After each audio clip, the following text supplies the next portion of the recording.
Welcome to C-Sessions.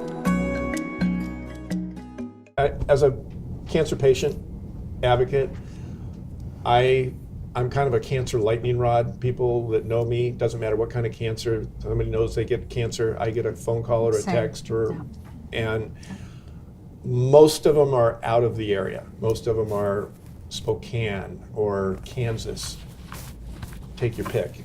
And they're being treated at one of these places like TeleDoc'ing. And I have my set of questions that I ask, and I always end it with, and how are you feeling about what your doctor said? And 10 times out of 10, they're not happy. And I always ask, have you gotten a second opinion? And most of the time they say, well, my doctor doesn't think I need one. And I always say, surprise. Don't walk, run. And so, do you do teledocing at all? So I'd like to know from, Karen gets a lot of the phone calls about, I would love to go there, but, it's so far and stuff. How often do you deal with that?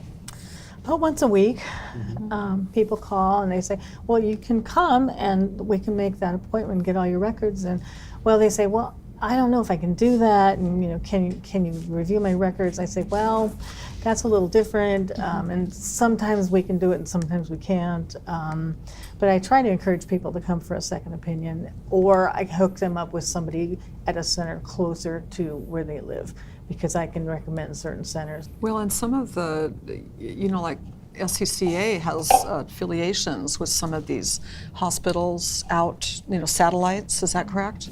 Yeah, but again, those affiliations are for, kind of ongoing medical education things. And, the reality is that the University of Washington has something called MedCom, where any doctor in the state can call us about any problem. And that's not oncology related. As Randy knows, I do have an administrative position at SCCA, and I think that we're going to be doing so much more in terms of telemedicine to kind of bring our knowledge, out there. Evidently you can't have an SCCA in, Eastern Washington because the volume wouldn't support that.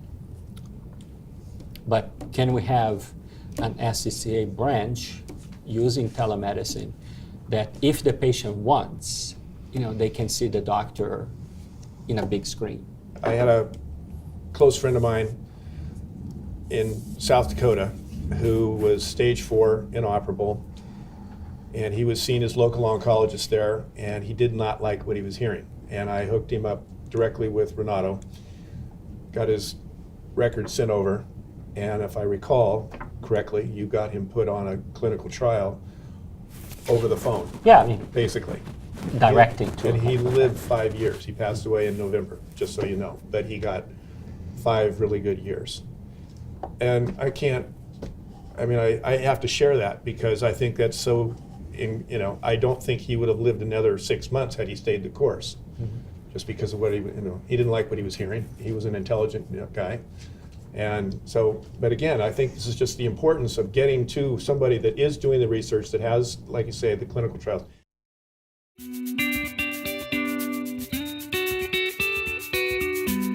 For more information, visit csessions.com.